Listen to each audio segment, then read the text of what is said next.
Congratulations on completing this introductory DAX course.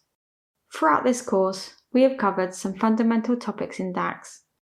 In Chapter 1, we had a look at a portion of the functions available when writing DAX. You learned the importance and process of creating calculated columns and measures. Chapter 2 took us a step up in understanding context and how it applies in PowerBI. Next, you learn how to extend your measures even further by using variables, iterators, and calculate.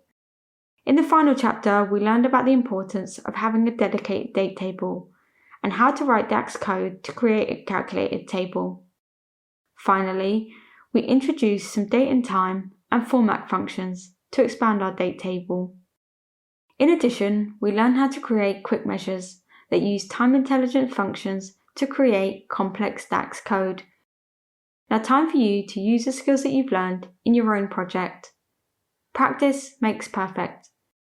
We hope that these lessons have helped build a foundation for you to start writing your own DAX code. Become a DAX master, and when you're ready, try one of our more intermediate